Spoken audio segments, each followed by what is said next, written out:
अस्सलाम वालेकुम बच्चों, क्या हाल चाल है। उम्मीद है खैरियत से होंगे। आज हम स्टार्ट करें अपने new topic nature of bonding and properties.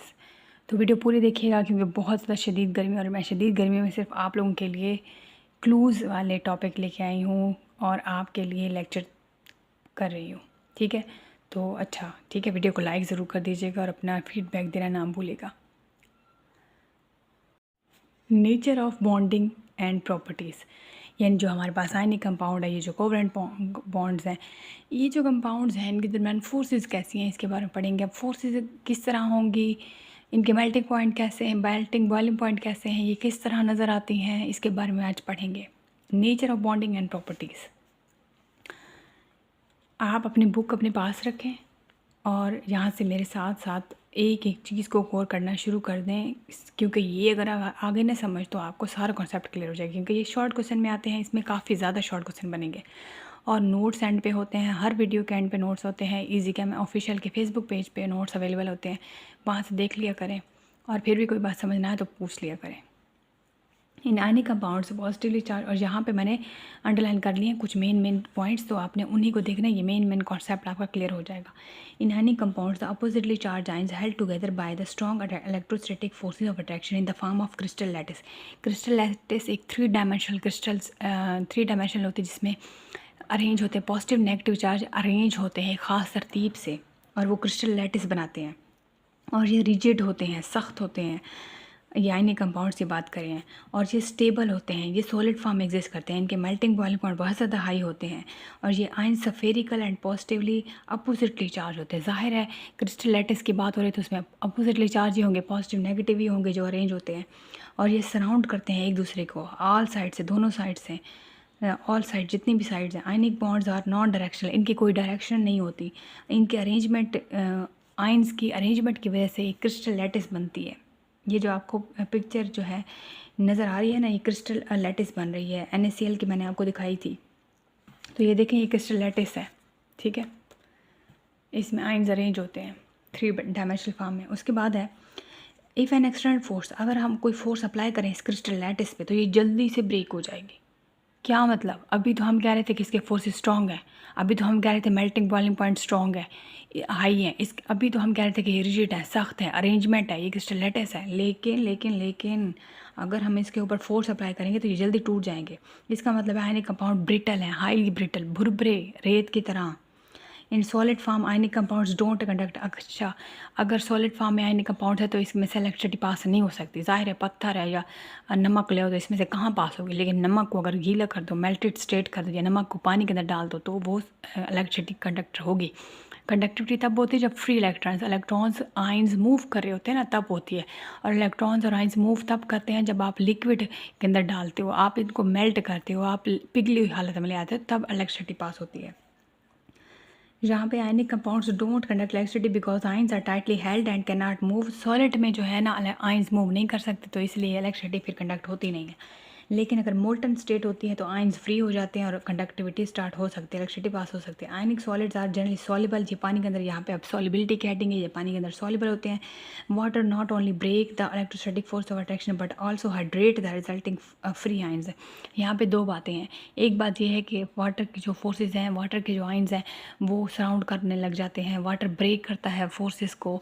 पहली बात कि वाटर जो है इन आयनिक कंपाउंड्स की, इन सॉलिड्स को, जब सॉलिड्स पानी के अंदर डालते हैं ना तो वाटर जो है इसके फोर्सेस को ब्रेक कर देता है। दूसरी बात यह है कि ये हाइड्रेट करता है, मतलब क्या है, वाटर के मॉलिक्यूल सराउंड करना शुरू कर देते हैं, यानी हाइड्रेशन वाला प्रोसेस भी हो जाता है। हाइड्रेशन का मतलब है कि वाटर के मॉलिक्यूल्स, वाटर के हाइड्रोजन, वाटर के जो है इनको हाइड्रेट कर रहे हैं, इनको सराउंड कर रहे हैं, इसके इर्द गिर्द इकट्ठे होना शुरू हो रहे हैं। तो वो जैसे कोई चीज़ NaCl पानी के अंदर डालें तो ये जो है, ये देखें Na जो है, एक Na है, इसको वाटर का मालिक्यूल सराउंड कर रहे हैं। ये देखो H2 ये देखो इस तरह मालिक्यूल शो कर रहे हैं। H2O ऑक्सीजन इधर, पीछे दो H पॉजिटिव, ठीक है, इस तरह सराउंड करने लग जाते हैं। और क्लोरीन को भी बिल्कुल, क्लोरीन नेगेटिव है ना तो इसको ये H पॉजिटिव, फिर ये O नेगेटिव H, फिर ये H पॉजिटिव, यानी नेगेटिव को ये H पॉजिटिव वाला सिरा उस करता है। वाटर का जो है ना फार्मूला H2O है, तो जब नमक पानी के अंदर डालेंगे ना तो जो ऑक्सीजन का सिरा होगा नेगेटिव वाला, वो H पॉजिटिव की तरफ जाएगा। इस तरह इसकी कुछ शक्ल हो जाएगी, ये इस तरह, ये पीछे दो, और जब क्लोरीन की बात करें तो ये कुछ इस तरह शक्ल हो जाएगी, H पॉजिटिव इसकी तरफ।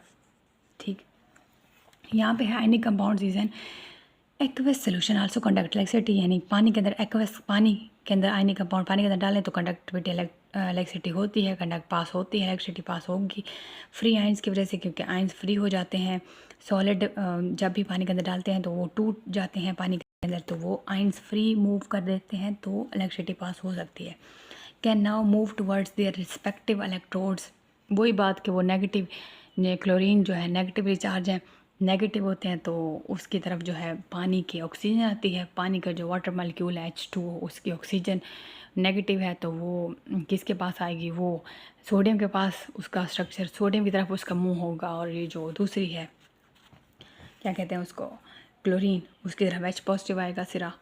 अच्छा, उसके बाद है ionic compounds react in aqueous solution, ये आयनिक कंपाउंड्स पानी के अंदर बहुत जल्दी रिएक्ट कर जाते हैं। When we mix two solution, जब हम दो सोल्यूशन को मिक्स करें और हैं भी वो आयनिक, AgNO3, सिल्वर नाइट्रेट, NaCl दोनों ही आयनिक हैं, और हम पोलर सॉल्वेंट में जब इनको डाल रहे हैं, पानी के अंदर डाल रहे हैं, तो Na पॉजिटिव अलग, Cl नेगेटिव अलग, Ag पॉजिटिव अलग, NO3 नेगेटिव अलग, ये अलग अलग हो जाएंगे। ठीक है, ये ब्रेक, वाटर ने इनके फोर्सेस को ब्रेक कर दिया है। मज़ीद हम मिक्सिंग करेंगे तो फिर क्या होगा, ये AgCl का आपस में प्रेसिपिटेट बन जाएगा, Na पॉजिटिव फिर वही रहेंगे और NO3 भी वही रहेंगे, लेकिन इनका जो है प्रेसिपिटेट फॉर्म हो जाएगा, white precipitate. When we mix two solution of ionic compound, the positive ions of one compound may react with the negative ions of other to form new compounds, यानी कि जब हम इनको मिक्स करते हैं, mix करते करते करते रहते हैं, अभी इन दोनों को पानी के अंदर मिक्स किया है तो फिर मज़ीद मिक्सिंग करते करते करते गए, Na पॉजिटिव और NO3 नेगेटिव अलग थे, Ag पॉजिटिव Cl नेगेटिव भी अलग थे, लेकिन फिर एक टाइम आएगा ये दोनों मिक्स हो जाएंगे। मज़ीद मिक्सिंग करने के बाद ये प्रेसिपिटेट बन जाएगा, AgCl सिल्वर क्लोराइड, और बाकी इनको तो कुछ होगा ही नहीं। उसके बाद है वाइट प्रेसिपिटेट और सिल्वर क्लोराइड, ये come out of the aqueous solution, aqueous solution के अंदर जो है वो नीचे बैठ जाएंगे। AgCl का जो है प्रेसिपिटेट, ये प्रेसिपिटेट कहते हैं पाउडरी फॉर्म। उसके बाद इंटरेस्टिंग इन्फॉर्मेशन है, conduction of ionic compounds in the molten state and in the form of aqueous solution has been utilise to prepare many important elements and compounds, यानी कि जो ionic compounds conduct करते हैं electricity molten form में तो या aqueous solution में, तो इसके बहुत ज़्यादा एलिमेंट्स कंपाउंड जो है वो काफ़ी चीज़ों को बनाने में हेल्प आउट करते हैं। For example electrolysis of molten sodium chloride give us, अगर हम सोडियम क्लोराइड की इलेक्ट्रोलिसिस करें, बिजली गुजारें पिघले हुए सोडियम क्लोराइड से, तो सोडियम मेटल हमें हासिल होगी, क्लोरीन गैस हासिल होगी। Electrolysis of aqueous sodium chloride give sodium hydroxide, हमें सोडियम हाइड्रोक्साइड भी मिलती है, क्लोरीन गैस भी मिलती है। डायमंड जो है वो एक्सेप्शनल हार्डनेस डायमंड हार्ड होता है, ये भी एक कंपाउंड है, ये हार्ड होता है, ये इंडस्ट्री में यूज़ होता है ग्लास को कट करने के लिए। डायमंड के यूज़ बता रहे हैं कि कहाँ कहाँ भी यूज़ होते हैं। उसके बाद ड्रिलिंग की बात हो रही है, हार्ड रॉक्स, ये जो सख्त चट्टानें होती हैं, माइनिंग वाले ऑपरेशन जितने भी हैं, मतलब कि चट्टानों को काटते हैं, पहाड़ों की ये जो खुदाई ये सारी हो रही है, ये इसके अंदर जो है वो डायमंड यूज़ होती है। अच्छा, ग्रेफाइट कहाँ पे, ये जो पेंसिल का सिक्का है इसको बनाने में यूज़ होता है, पॉलिशेज़ में यूज़ होता है, crucible. Graphite electrodes are use in battery के सेल्स में जो पॉजिटिव नेगेटिव टर्मिनल होता है, इलेक्ट्रोड्स होते हैं वो कुछ बने होते हैं इसके ग्रेफाइट के। और ये इलेक्ट्रिक फर्नेस से जो भट्टी होती है, electric arc furnace to produce steel जहाँ बन रही होती है, तो वहाँ पे जो फर्नेस होती है, जो भट्टी होती है जिसमें स्टील बन रही होती है, वो जो है भट्टी किस चीज़ की, इलेक्ट्रिक आर्क किस चीज़ की बनी होती है, वो भी ग्रेफाइट की बनी होती है। ये सारे यूजेस हैं।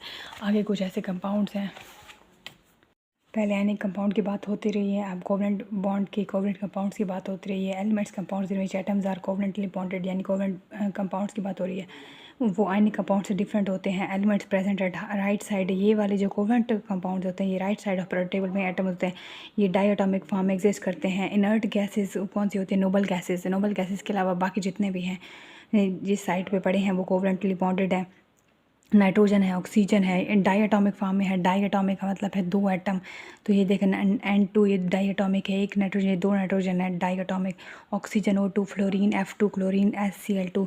Due to very weak forces, इनके दरमियान फोर्स ऑफ अट्रैक्शन बहुत वीक होती हैं, इनके मॉलिक्यूल्स के दरमियान इनकी डेंसिटी बहुत ज़्यादा कम होती है, डेंसिटी बॉइलिंग पॉइंट बहुत कम होते हैं। ब्रोमीन जो है एग्जिस्ट वोलेटाइल फ्यूमिंग लिक्विड, यानी कि बुखारात बन के जो उड़ जाता है लिक्विड, यानी जिस तरह पेट्रोल होता है तो उस तरह ब्रोमीन लिक्विड भी बिल्कुल वैसा ही होता है। ये कार्बन है, फास्फोरस है, सल्फ़र है, ये भी कोवलेंट सॉलिड्स हैं, मतलब आयनिक नहीं है लेकिन ये कोवलेंट हैं, लेकिन सॉलिड्स हैं लेकिन कोवलेंट सॉलिड्स हैं। ये जो है एग्जिस्ट करते हैं एमॉर्फस और क्रिस्टलाइन फॉर्म में। क्रिस्टलाइन फॉर्म में एलिमेंट्स जो हैं के एटम्स तरतीब में होते हैं, लेकिन ये जो एमॉर्फस है इसमें कोई शेप नहीं होती इनकी।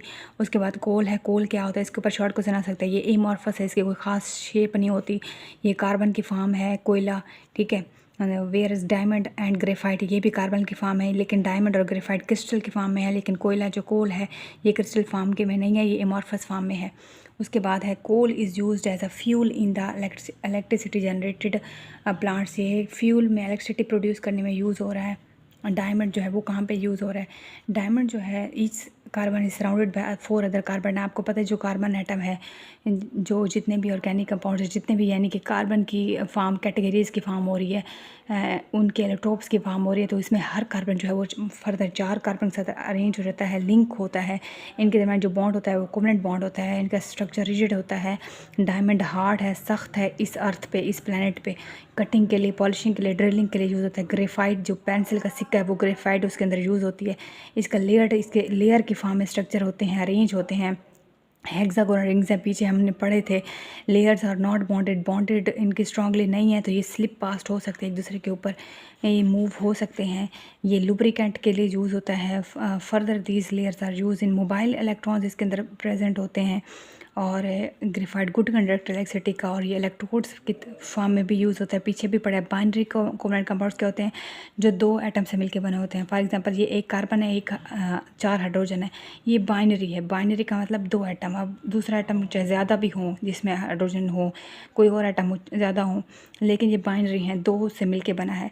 बाइनरी कोवलेंट कंपाउंड्स कौन से होते हैं? ये लो टेम्परेचर पे बॉइलिंग गैसेज हैं। वाटर के अलावा बाइनरी जो कोवलेंट कंपाउंड्स हैं वो low temperature, for example methane है।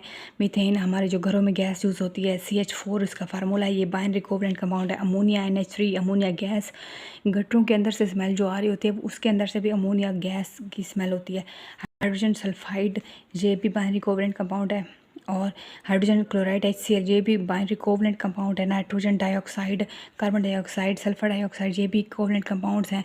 ये गैसेस हैं, लेकिन gases at room temperature. Room temperature पे सारे जितने भी कंपाउंड्स पड़े ये गैसेज हैं। रूम टेम्परेचर क्या होता है केमिस्ट्री में?